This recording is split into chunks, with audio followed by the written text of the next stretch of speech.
Hey guys, tonight we journey into a world you think you know, but trust me, you don't. You've heard of the Middle Ages, right? Castles, crusades, plagues, and pottage. But what if I told you there was a moment in history, real documented, and absolutely baffling, where entire villages broke into uncontrollable dancing, not joyful celebrations, not merry jigs at the harvest festival. No.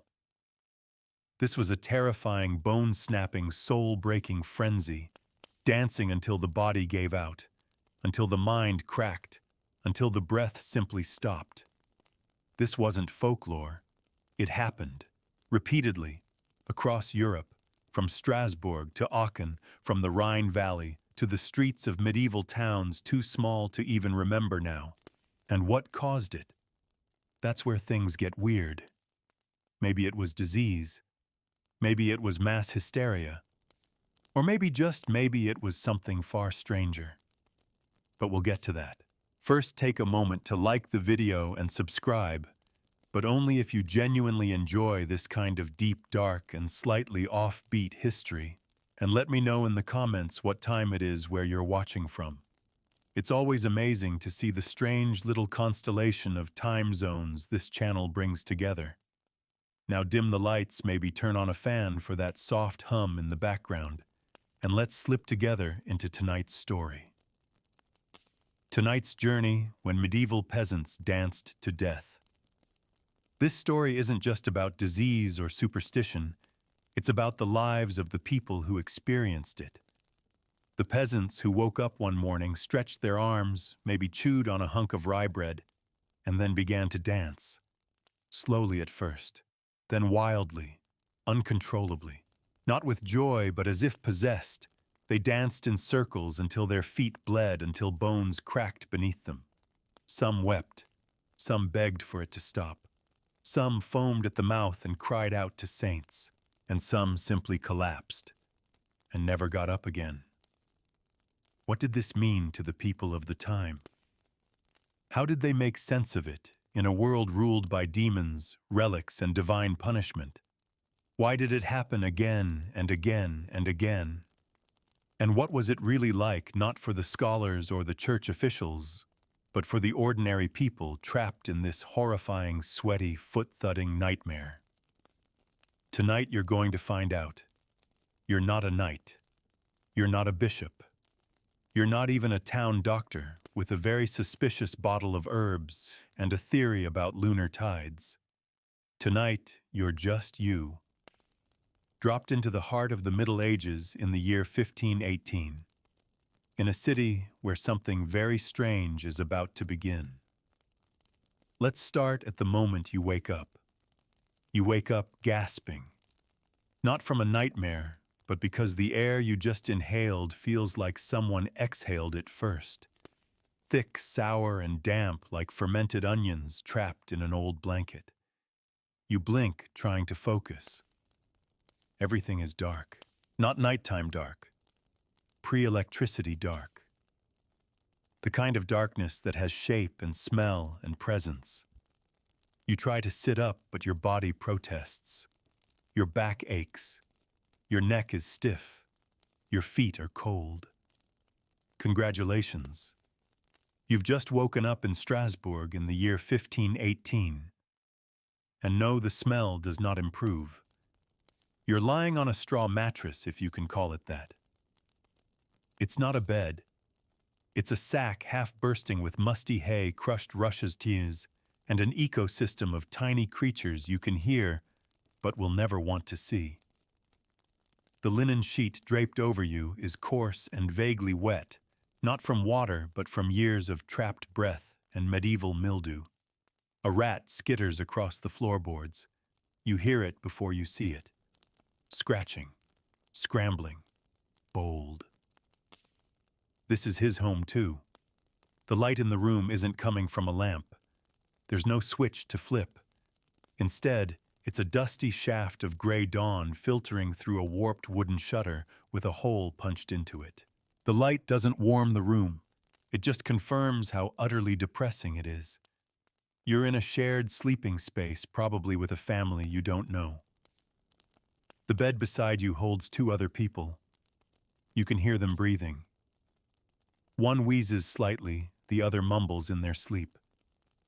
There's no privacy, no door to your little corner, just a low wooden beam overhead that you'll almost certainly smack your head on later. The walls are made of plaster and wood cracked and uneven stained from years of smoke and old candle soot. There's no decoration unless you count the collection of cobwebs in the corner, currently doing their best to support the weight of a very ambitious spider. The floor is dirt, not unfinished wood dirt. Actual dirt. Packed earth worn smooth by decades of footsteps, spilled broth, and the occasional chamber pot accident. Which brings us to the next joy, the smell. A mix of sweat, smoke, mold, and a very clear indication that someone has not emptied their night pot. You can smell it. It's near your head. You try not to think about it, but it's there waiting like a cruel medieval alarm clock. Outside bells ring, not melodic bells, harsh metallic clangs. They echo through the cold morning air, reminding everyone that it's time to get up even if no one wants to. You hear chickens squabbling, the heavy thud of someone dumping water into a trough, and a distant shout about turnips. Someone nearby is already coughing deep, chesty, and rhythmic. A reminder that tuberculosis never sleeps. You shift your legs and wince. Your feet are bare. The straw beneath them is cold and damp, and itchy, very itchy. You suspect fleas. You're right. You try to stand. The first thing you notice is how uneven the floor is. Every step is a gamble. The second thing you notice is the ceiling. It's low, dangerously low. As you stretch, your hand brushes something. Cobweb, thick, sticky, and now it's on your face. Perfect. There's no mirror, no toothbrush, no concept of a morning routine as you understand it. Just the daily miserable ritual of trying to prepare your body for another day it doesn't want to experience. And you're not even aware yet of what's about to happen in this city, of the terrifying dance that will soon claim your neighbors. But already something is different. The streets outside feel tense, uneasy. You don't know it yet, but you're waking up in the middle of a crisis. One that has no name, no explanation, and no mercy. Soon you'll hear the sound of feet, dozens of them beating a rhythm into the cobblestones. You'll hear weeping, laughing, screaming, and a sound you will never forget, the sound of someone dancing as if their life depends on it. Until it doesn't. For now, though, all you know is this: you're in a wooden shack that smells like boiled cabbage and medieval disappointment. Your feet itch, your breath is visible in the morning chill, and someone just stepped over you to get to the door. They don't apologize. They grunt. That's the standard greeting. You shuffle toward the small basin in the corner where a little water sits from the night before. It's cold. It smells metallic. But it's all you've got. You splash it on your face. It doesn't help. The dirt smears more than it removes. You stare at the door. Beyond it lies your day. A day filled with hard labor, hunger, cold, and something stranger than anything you've ever imagined. Something's coming, and it wears the sound of dancing feet. You shuffle toward the wooden door, not with purpose, but with resignation. You don't go anywhere in this world, you endure your way through it. The latch creaks like a groaning tooth, and when you open it, you're met with the familiar sting of cold morning air, thick with chimney smoke, pig breath, and the ever-present stench of life lived far too close to its own waste. Let's begin with hygiene, though. Calling it that feels generous. There is no bathroom, no soap dispenser, no running water, no glossy toothpaste with micro-mint freshness. Your version of a sink is a wooden bucket half filled with gray water from yesterday. It's been sitting out all night absorbing every smell in the air, like a sponge with abandonment issues. You dunk your hands in flinch at the cold and rub the grime off your face with a rough cloth that in a better world might have been a sock. To brush your teeth, you chew a stick. No, really. A chewed willow twig frayed at the end. It tastes like old bark and bitterness. There's no mint, no fluoride. You scrape at your teeth hoping to reduce the visible yellow layer, but you're mostly just spreading yesterday's turnip stew around your gums. You spit brown, thick, and vaguely clumpy. And then because there's no sink, you just sort of let it dribble down a stone or into the weeds beside the trough. Welcome to your oral care routine. It's not effective, but it's traditional. You glance toward the latrine pit. It's not private. Just a hole in the ground, behind a half-hearted wooden screen, slightly crooked and always occupied. There's already a line. You debate whether it's worth the wait, or if you should just use the communal chamber pot again and hope someone else dumps it. You're already stepping over puddles in the street mud, you think, but with medieval infrastructure, assumptions are dangerous. Once that's done, it's time for breakfast. Or more precisely, what passes for breakfast. You head back indoors where a small hearth crackles in the corner. If you're lucky, someone has stirred the embers into life. If not, you'll wait until the room stops steaming with breath. Someone has already thrown a lump of barley porridge into a pot. It's yesterday's batch, or maybe the day before's. It's been stirred so often and so carelessly that it's formed layers. The top layer is lukewarm, the middle is gluey, and the bottom is scorched black like the rest of your optimism. You're handed a wooden bowl cracked at the rim, and a spoon that may once have been flat. You eat slowly, not because you're savoring, but because eating too fast causes regrets. The porridge tastes of ash oat dust and something vaguely metallic. You don't ask what it is, you just chew. There's no meat, there's no cheese, there's no sugar. Sugar is a luxury, a miracle, a myth. The richest people in town haven't tasted it. You dream of it. Like others dream of warmth or safety.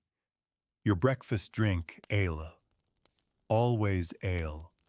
Because the water could kill you faster than starvation. It's low in alcohol, barely fermented, and slightly sour. But it's safer than the well and more satisfying than chewing dry grain. Even the children drink it. Nobody talks about that. It's just how things are. Sometimes if you're blessed, someone tosses in a boiled onion or a shriveled apple quarter. That counts as flavoring. That counts as joy. And yet, as you chew this gray mass and sip your half-sour beer, you hear something else. Feet. Outside. Not walking. Not running. Dancing. You pause spoon halfway to your mouth. You strain to listen. Thud. Shuffle. Thud thud. A staggered rhythm. No music, no laughter. Just the sound of feet moving with stubborn, unnatural energy. Like someone is being forced to dance by invisible strings. You shake your head and keep eating. People dance. Sometimes. There are festivals, saint days, feasts, weddings, but not at this hour. Not before breakfast. Not in silence. Your stomach churns not from fear, from the porridge. Always from the porridge. You finish your bowl, wipe your mouth with the back of your sleeve, and set the spoon down beside a pile of similar utensils, all drying in last night's soot. Someone hands you a chunk of stale rye bread. It's hard enough to knock out a goose. You gnaw at it anyway. It's better than nothing. And in this world, better than nothing is the baseline for celebration. Someone across the room is brushing their hair more accurately, scraping it with a carved comb. Lice spill out. They don't flinch. Just flick them into the corner. You do the same later. Lice aren't a problem. They're roommates. You reach for your outer tunic. It's scratchy, heavy, and still damp from yesterday's snowmelt. It smells like sheep and regret. You pull it on anyway, fingers stiff from the cold. You pull your shoes' leather slip-ons more closely, related to flappy slippers than actual footwear over your socks, which are less sock and more wool tube with holes. You're ready. You're clean by medieval standards. You've eaten by medieval standards. And soon you'll step into the street and discover that this day is not like the others. Because today your neighbor is dancing, and they cannot stop. You're dressed now, if you can call it that. Not in anything fashionable or flattering. Not in anything you'd ever choose by preference. But in layers of wool linen and frustration. Your under tunic scratches your skin like it's holding a grudge. It's not lined. It's not soft. It's just fabric woven roughly dyed with whatever was lying around and probably passed down through 3 dead cousins before it reached you. Over that, your outer garment. It's long, shapeless, and smells faintly of wet sheep. The color brown. Everything is brown. Dirt brown, mud brown, slightly green from old urine brown. No buttons. Just ties, belts, knots. And each one takes forever with your cold, stiff fingers. You pull them tight, not for fashion, but to keep your tunic from becoming an open flap of wind-caught misery. Your cloak is thick but heavy. It's made of wool, but not the nice kind. It soaks up rain like a sponge and holds on to the chill long after the sky clears. When it's dry, it's stiff. When it's wet, it's heavier than your neighbor's dead ox. You throw it over your shoulders anyway. You have no choice. And then there's your hat. It's not decorative. It's not cute. It's essential. Made from felted scraps or coarse wool, it's less cozy headwear and more medieval head bucket. You pull it low to cover your ears, which helps slightly. But the wind finds its way in anyway, slipping under your clothes like a nosy ghost. No gloves, of course. Your hands stay raw and red, your knuckles cracked from cold, your nails permanently rimmed with the dark grit of survival. And your shoes. Let's talk about your shoes. They're made of leather, or what used to be leather. More accurately, they're the suggestion of shoes. Flat, unlined, and slick from years of trudging through dung-stained alleys and frost-bitten fields. The soles are thin enough to feel every pebble, every sharp edge, every regret. They're stitched by hand, probably your own with twine or sinew, and every step is a negotiation between pain and forward motion. Now step outside. Leave the shelter of your one-room hut. Take a look at where you live. It's not a home. It's a survival box. A structure made not to be admired, but to barely keep the wind out.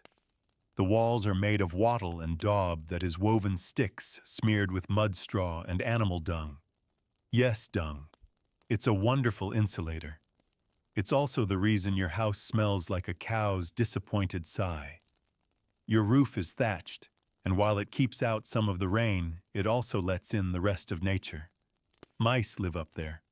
Birds, too. You once had a weasel drop in on a Tuesday. It stared at you during dinner. You stared back. That was the most interaction you had that week. No windows, just shutters. Wooden boards that creak when opened and never fully close. They let in light, yes, but also cold smoke and gossip. Sound carries easily. Your neighbor's child cries, and it feels like they're in the room with you. Probably because they are. Half the village is related and practically sleeps in your bed anyway. Your floor dirt. Stamped down earth covered in rushes or straw if you're lucky. which you aren't. So it's just cold soil, packed hard by years of shuffling feet, dropped crumbs, spilled broth, and the occasional unfortunate chicken accident.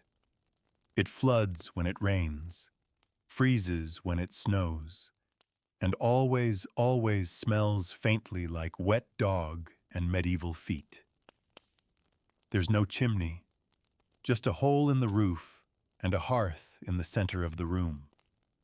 The fire is smoky. The room is smoky. Your eyes burn constantly. The smoke stains the ceiling black and clings to your clothes like a medieval cologne. And this isn't just your house. It's everyone's house. You, your spouse, your children, the grandmother who no longer speaks but still glares. Maybe a cousin, maybe a boarder. You sleep together, eat together, scratch together. Privacy. It's a myth. You change clothes in front of your mother-in-law. She comments. You ignore her. Your possessions are few. A pot, a wooden spoon, a single chest filled with folded linen, a cracked plate and 2 bent iron nails you're saving just in case. A stool that's more wobble than wood. A table if you're fortunate, though one leg may have been replaced with a brick. This is your shelter. It's not cozy. It's not clean. But it's yours. Outside you look around.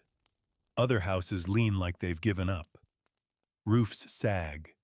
Doors hang off hinges. Walls bulge. Everything is crooked, patched, and stained. The streets are narrow, muddy, and strewn with waste.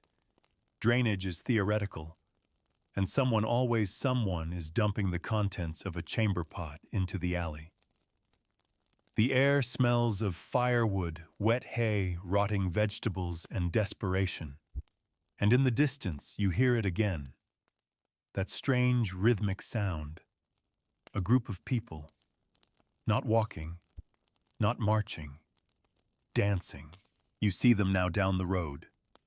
3, maybe 4 villagers, their arms flailing, their feet pounding. Not to music, not to joy, just movement. Their eyes are wide, their mouths are slack, their legs kick like puppets at war with themselves. No one is smiling, and yet they keep dancing. You watch them chilled not just by the wind, but by something older, something deeper. You tug your cloak tighter and step out into the road. Whatever this is, it's spreading. And your house, your clothes, your boots made of dying leather, they won't protect you from what's coming.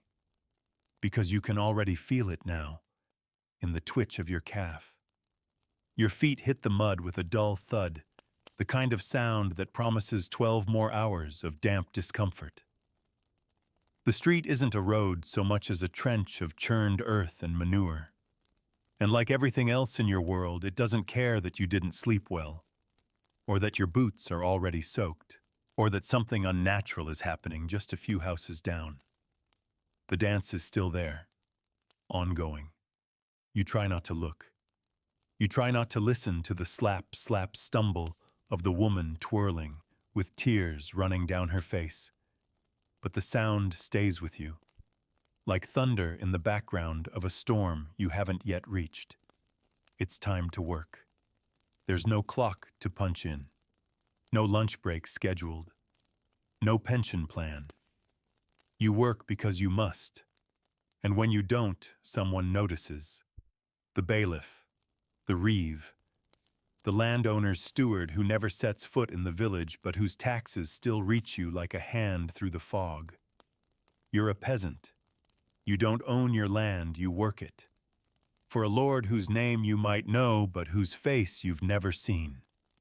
The fields are your office and the hours are until you collapse. This morning you're hauling turnips, or maybe beets. You can't tell anymore. They all feel like rocks. You walk with a crude wooden yoke across your shoulders, 2 sloshing buckets hanging from each end. Your muscles scream with every step. Your fingers have already gone numb. Your back has already filed a formal complaint.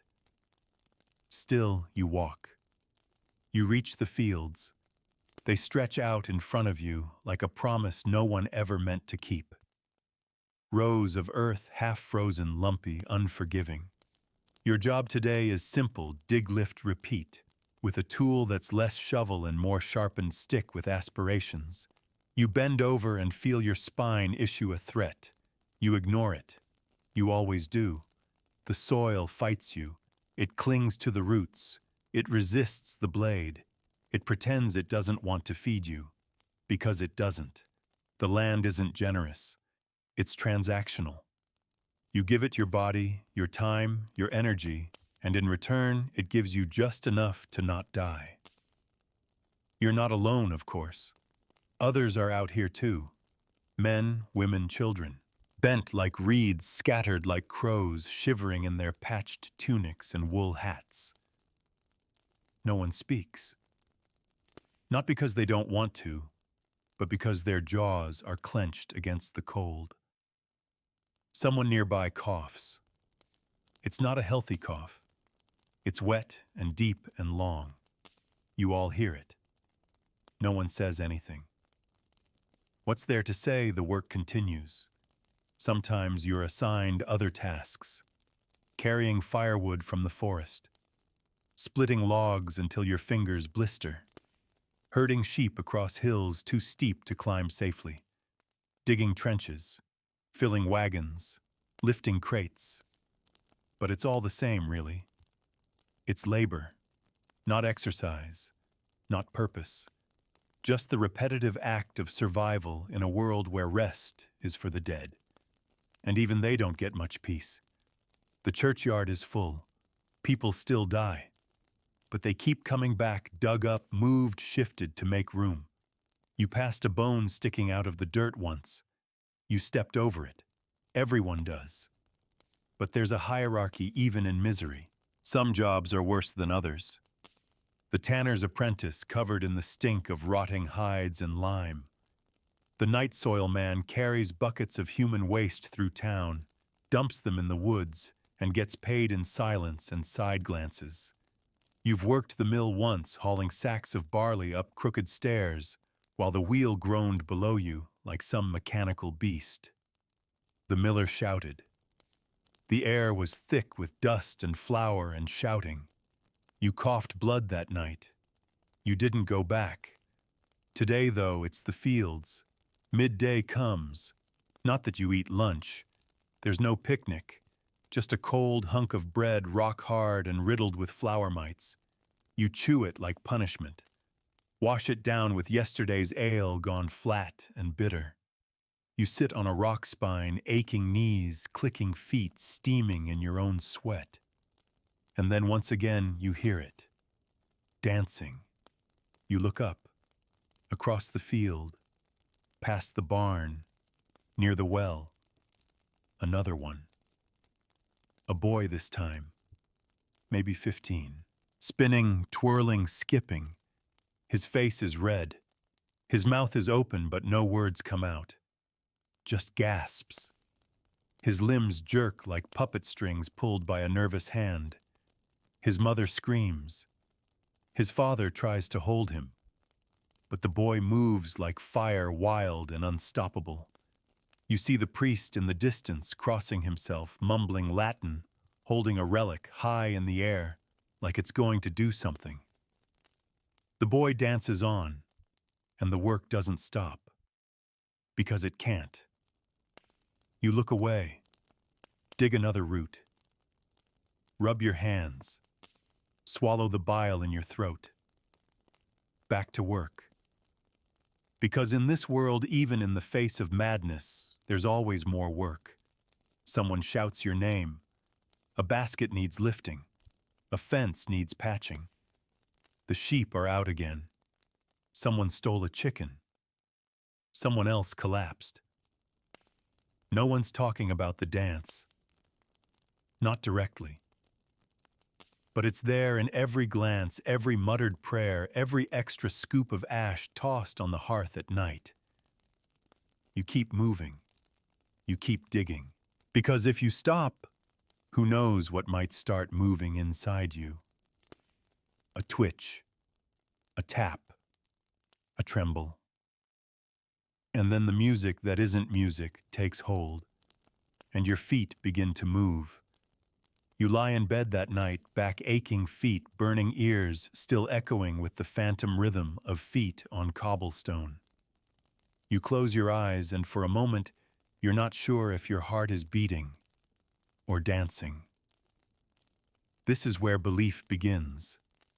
Not in books or scrolls or dusty theological debates between men with embroidered robes. No. For peasants like you, belief is breath.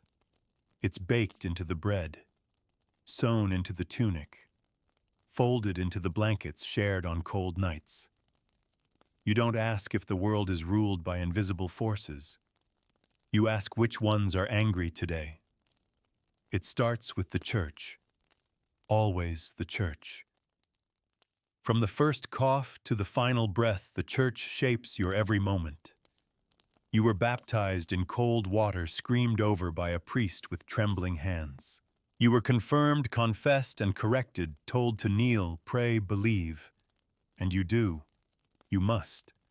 Because not believing isn't a private decision, it's a public crime. Your local priest isn't just a man in robes. He's your interpreter for reality, your translator for misery. He tells you why your crops failed sin, why your child died sin, why the neighbor's cow exploded, probably sin. He speaks in Latin. You don't understand the words, but you understand the tone, fearful reverence, half-whispers, and divine warnings carved into every homily.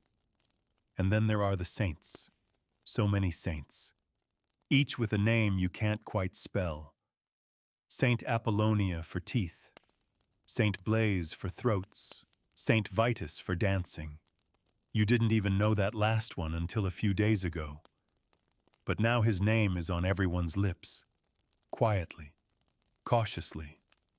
Like maybe if you say it too loud, he'll come calling. They say what's happening is a punishment, or a test, or a plague, or a blessing in disguise. They don't know, so they pray. You've watched your neighbor carve a cross into the lintel of his door with a rusty nail, muttering a prayer with every stroke. You've seen a woman hang garlic and dried flowers over her baby's cradle, not because she thinks it'll help, but because not doing it would feel like inviting disaster in for tea. The town's relics, bits of bones, old cloth, glass, vials of something holy, are paraded through the streets, held high like shields. The priest chants, people cry, and still, the dancing continues. You don't understand it. No one does. So you look elsewhere. Folk magic, superstition, the whispered remedies of the old widow who lives at the edge of town and smells like burnt thyme. She gives you a bundle of herbs wrapped in a bit of red cloth and says, "Bury this beneath your threshold. It will keep the movement out." You don't ask questions, you do it. Because belief isn't about logic. It's about fear and control, and the desperate hope that something will listen if you plead the right way. The stories grow. They say the dancers are possessed, cursed, that a group of women once danced so long their feet turned to ash, that a man once skipped across 5 parishes before collapsing into a shrine. That laughter can become screaming. That joy can turn into madness with just one wrong prayer. And in the corner of the inn, someone mutters that it's the devil, that he's here. Walking behind the dancers, unseen, smiling. You drink your ale faster after that. The church tries to help. The bishop orders prayers, masses, even music. Yes, music. They bring fiddlers and drummers to accompany the dancers, thinking maybe if they control the beat, they can control the movement. It doesn't work. It only makes it louder.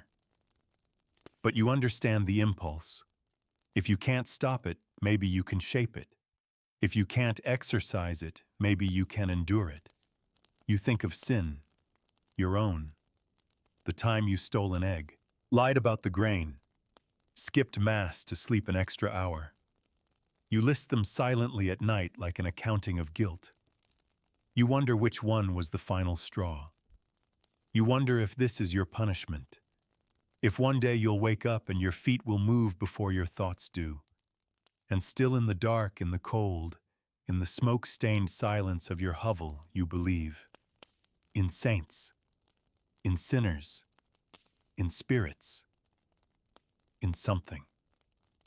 Because something is happening, and it's bigger than you, and it's coming. You feel it in your legs. The sun sets slowly in Strasbourg, not with a dramatic flourish, just a steady fading of light into shadow. The kind of twilight that makes every face look older, every road look longer, every footstep sound like an ending. Your hands are raw, your back is screaming. You've earned the privilege of dinner. That sounds more exciting than it is. Dinner isn't a meal, it's a necessity. You sit near the hearth, knees pulled to your chest, cradling a bowl of something warm gray and vaguely gelatinous. The stew, if you can call it that, is made from barley cabbage and bits of yesterday. The flavor is smoke salt and the faintest whisper of meat, maybe. There are no plates, no silverware. Just one wooden bowl per person, a shared spoon if you're lucky, and fingers if you're not. Everyone eats fast. Not because it's good, but because it's scarce. The stew stretches as far as it can, more water, more root vegetables, less complaint. You chew with purpose. Swallow hard. Let it sit in your belly like a stone, warming you from the inside out. Someone coughs beside you. Someone else mutters a prayer. You're too tired for conversation. Drinks ale again. Weak, bitter, slightly cloudy. Served in a cup you share with your cousin and a neighbor whose name you still don't know. You sip and it bites the back of your throat in a way that reminds you you're alive. Barely. But tonight there's a flicker of change. A strange energy moves through the village. The dancers. They haven't stopped. Not entirely. You saw them again today. Flailing behind the bakery. A group of 3 now.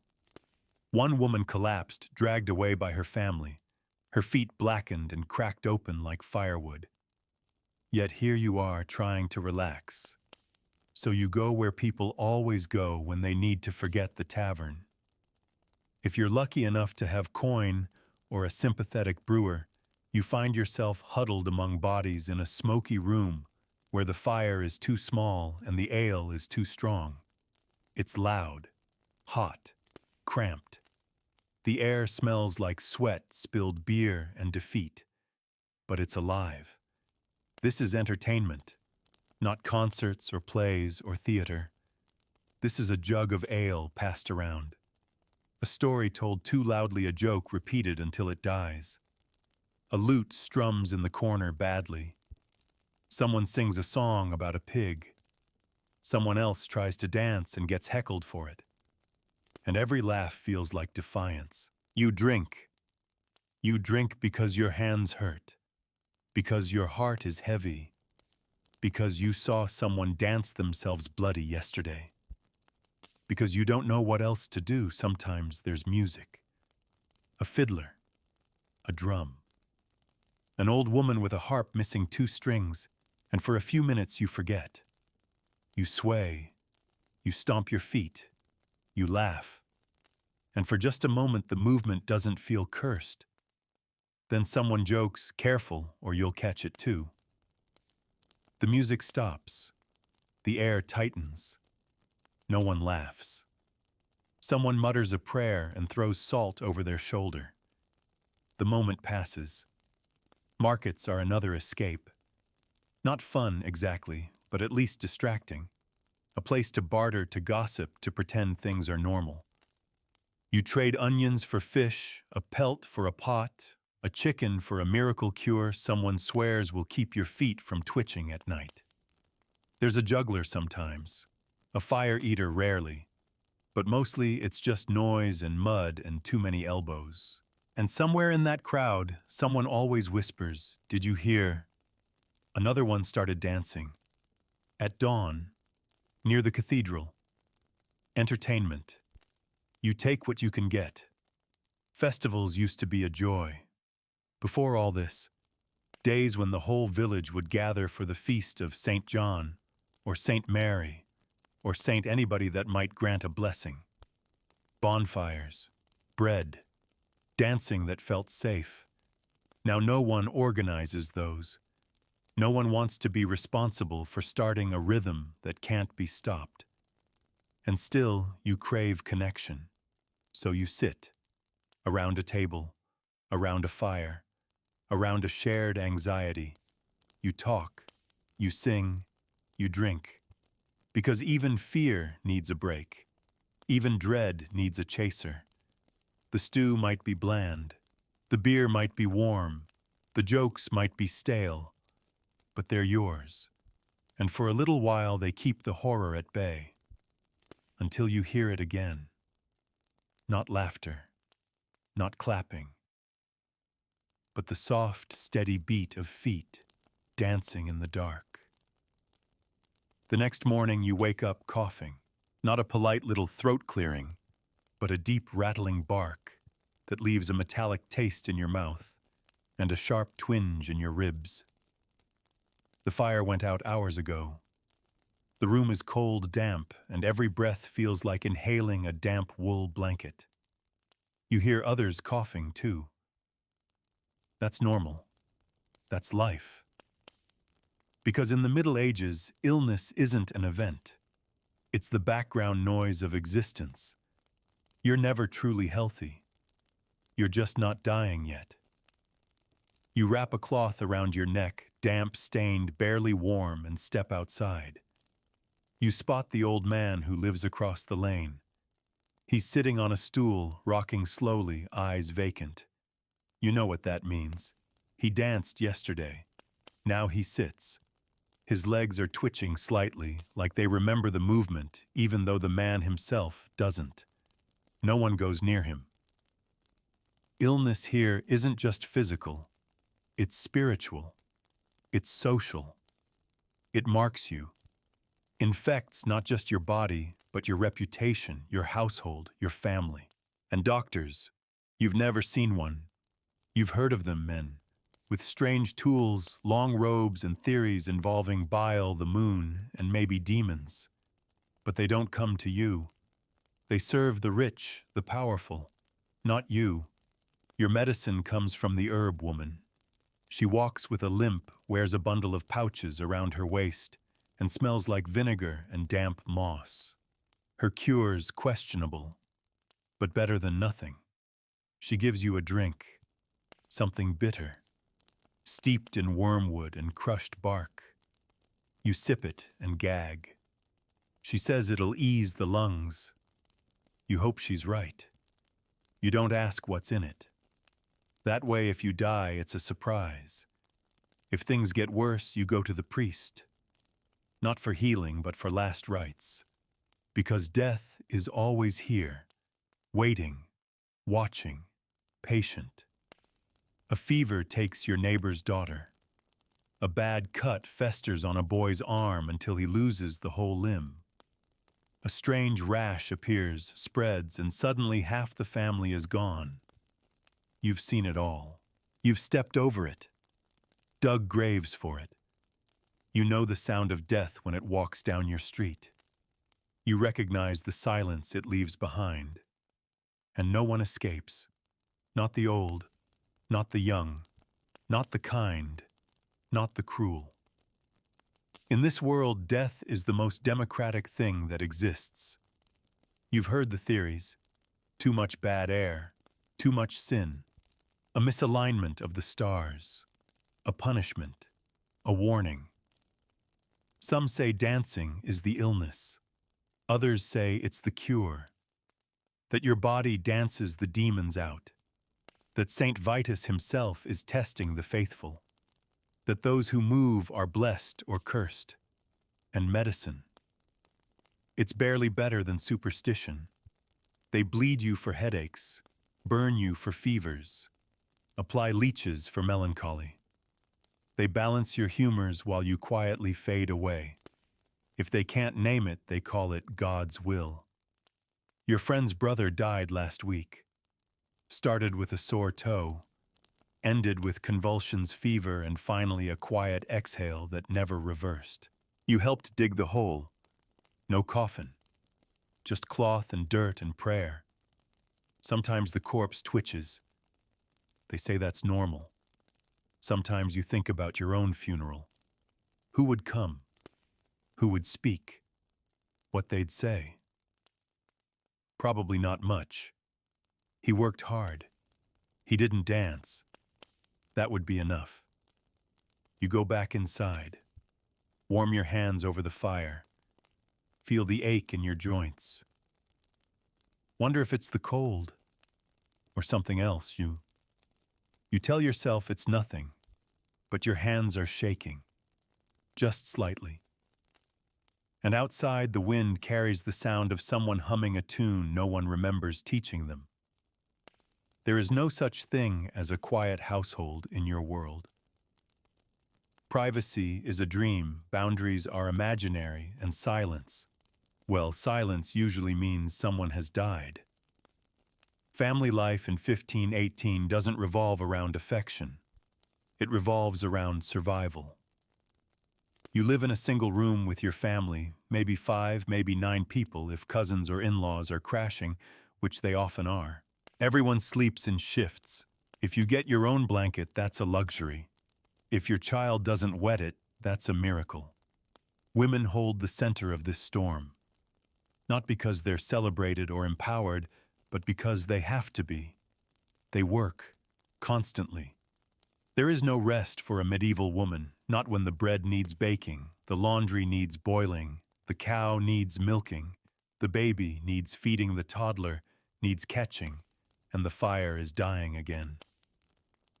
She wakes before the sun, lights the hearth, checks the flour, sweeps the same dirt floor that will be muddy again by noon. She braids her hair because loose hair is considered wild, unclean, or worse, witchy. Then she starts the day's work. She doesn't sit. She doesn't pause. She doesn't get thanked. And childbirth don't even start. It's not a celebration. It's a gamble. The odds are bleak. The room is dark, hot, and full of whispered prayers and shouted curses.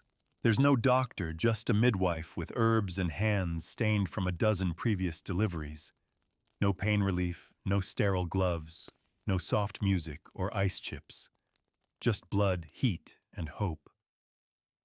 If she survives, she gets an hour maybe to rest before going back to work. And if the child survives, which many don't, the real test begins. Because childhood in the Middle Ages isn't sweet. It's short. Kids don't get to be kids. They're workers in training.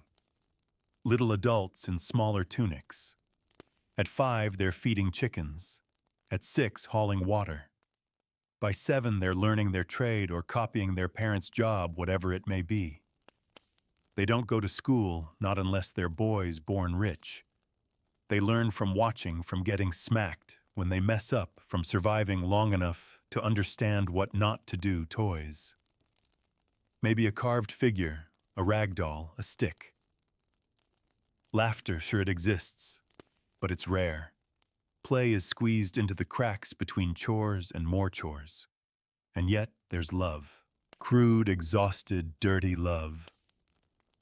A mother kisses her baby's forehead before wrapping him in rags and setting him in a cradle carved from an old beer barrel. A father pats his son's shoulder after a long day in the fields, and that's the most affection he's shown in weeks. Sisters hold hands when the priest walks by, scared he'll see something sinful in their posture. You take care of each other, because there is no one else. And family is more than blood. It's the neighbor who brings soup when you're sick, the aunt who teaches you how to patch a tunic without bleeding onto it, the old widow who doesn't speak much but presses herbs into your hand just in case. Even in the dance, you see it. Wives running after their husbands as they spin down the alley. Mothers weeping, holding dancing children by the shoulders, begging them to stop.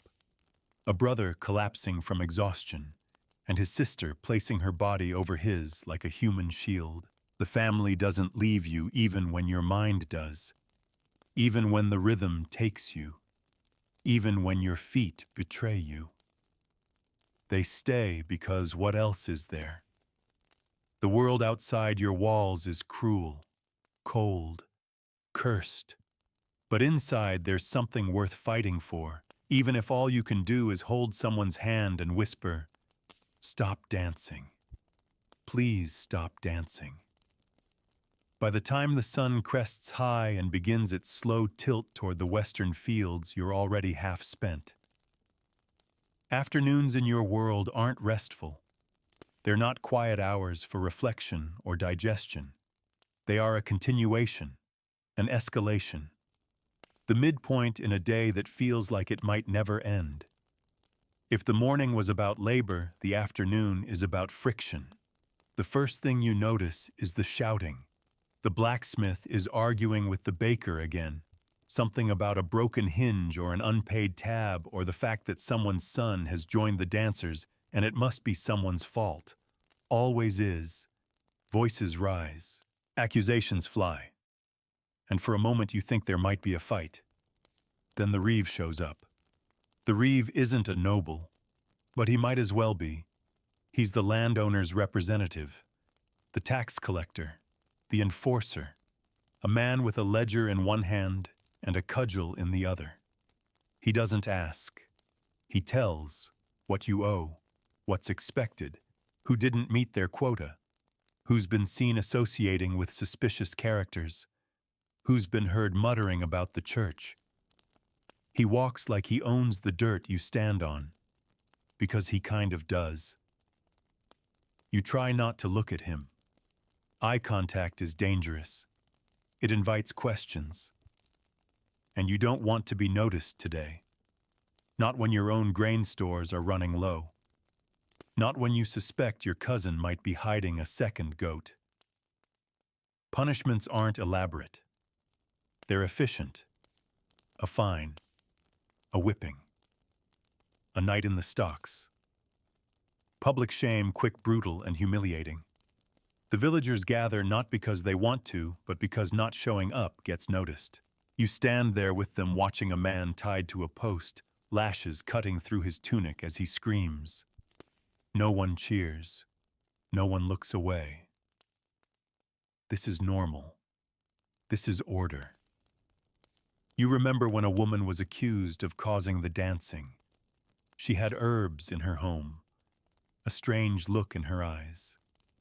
She didn't bow low enough when the priest passed by. That was enough. She was dragged into the square, her belongings burned, her hair cut short with a dull blade, her body stripped and displayed for cleansing. They said she had let evil in through her doorway. No one knows what happened to her after. You saw her dance once, alone, at dusk. Then she was gone. Conflict isn't just official, it's personal. That boy who stole a fish from the cart last week. He's limping now.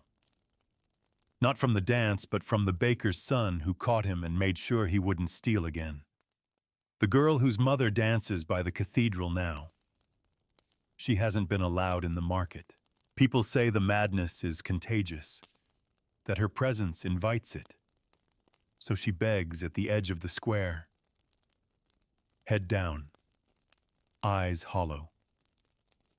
And you keep your head down, because in this world safety doesn't come from justice. It comes from invisibility. The church preaches unity, peace, submission. But even the church has enemies. A man accused of heresy was dragged from his home last season. Said he heard music in the silence. Said the dance wasn't a curse, it was a calling. Said the saints wanted us to move. The priest said he was possessed. The villagers said nothing. Now there's a black scorch mark where his home used to be. Afternoons are full of tension. The fields, the court, the streets.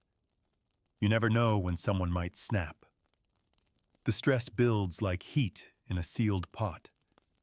And still the dancing continues. A girl near the well. A man outside the alehouse. A child barely walking, spinning in place while his mother sobs into her apron. You watch from the corner of your eye. You don't speak. You work. You wait. And you wonder how much longer the afternoon can hold together before it breaks. The sun dips below the hills slowly, reluctantly, like even it doesn't want to be part of what happens next. Night in 1518 is not peaceful. It is not gentle. It is a curtain drawn over chaos. The first thing that changes is the air. It turns colder, yes, but also heavier, full of fog smoke and the kind of silence that vibrates with tension. The streets empty quickly. People retreat indoors, doors barred with heavy planks, candles lit behind shutters that let in more fear than light. Because once the sun is gone, the shadows take over, and the shadows have teeth. You check your own door twice, slide the bolt, press your ear against the wood. You can hear footsteps still, someone hurrying, someone singing, someone dancing. You blow out the candle, and you wait. There is no electricity, no hum of a refrigerator, no distant traffic or television glow, just the snap of the hearth, the breath of the people beside you, and the occasional cough that reminds you how fragile everyone really is. Sleep is not guaranteed. The floors are hard. The air is cold. The sounds from outside keep you half awake all night. A dog howls. A baby cries. And somewhere not far enough, someone laughs, and it doesn't sound right. Not joyful. Not human. Just wrong. You pull your blanket tighter. The fire has gone out. The wind scratches against the roof like claws, and your thoughts begin to wander. You think about the man who danced in the square until his feet bled and his shins cracked like dry wood. You think about the woman who twirled until her body gave out, her eyes wide, her limbs still twitching even after her last breath. You think about what it must feel like not to want to dance but to need to have your body betray you, to move without meaning, to be puppeted by panic. You wonder if it's a sickness, or a message, or a punishment. Your neighbor says it's bad bread-tainted rye that rots the brain and calls to the muscles. The priest says it's sin. The herbalist says it's the spirit of Saint Vitus calling the wicked to judgment. You say nothing. You lie there blinking in the dark, counting your breaths, waiting for sleep to come before something else does. Because night is when the worst things happen. Fires break out. Homes collapse. Wolves come close. Thieves move like smoke between shadows. And fear becomes a companion curled up beside you, like a stray dog you didn't ask for. You once knew a man who died in his sleep, just stopped breathing. They say it was peaceful, but you wonder if his dreams weren't full of drums and music and motion, if maybe he was dancing inside until the rhythm stole his breath. The worst fear that you'll wake up dancing, or worse, never wake up at all. Outside, the wind howls again. You close your eyes and whisper a prayer. Not because you believe it will help, but because doing nothing feels like an invitation. The sky turns pale gray by morning, like a bruise beginning to fade. You open your eyes, slowly, carefully. Your feet are still. You breathe out, relieved, for now. But as you sit up in your cold, damp room, you hear it again, the rhythm. Not music, just movement. Slap, slap, twist. Slap, slap, fall. Another dancer, another neighbor, another friend. The dancing plague didn't come all at once. It came like water creeping under a door, quiet, persistent, unstoppable. In Strasbourg, they danced for days, weeks. Some danced until their feet broke. Some until their hearts gave out. Others until the priest gave up praying. And you, like everyone else, watched, waited, feared. Because it could have been you. There was no cure, no saint strong enough, no physician wise enough, no explanation that satisfied. It just happened. And then one day it stopped. Not all at once, not dramatically, just slowly. The rhythm faded. The dancers dropped. Some recovered. Some didn't. And the city moved on. It had to, because grain still needed grinding, wood still needed chopping, rent still needed paying, and death. Death had other appointments. That's the real legacy of this era. Not just the dirt, the cold, the suffering, but the endurance. You lived every day on the edge of pain, fear, and hunger. And still you woke up. Still you moved. Still you danced, if not with joy, then with stubborn defiance. Because in a world without comfort, survival is rebellion. So as you lie back down, wrapped in scratchy wool with the sound of early footsteps stirring outside, you feel something strange. Gratitude. Not for the time you've just lived through, but for the time you don't live in. You have shoes that don't leak. You have medicine that works. You have food that won't kill you. And you have rest, a quiet, safe, uninterrupted night waiting for you. So tonight as you drift off, remember you don't have to wake up in 1518. You don't have to dance to death. Sleep well.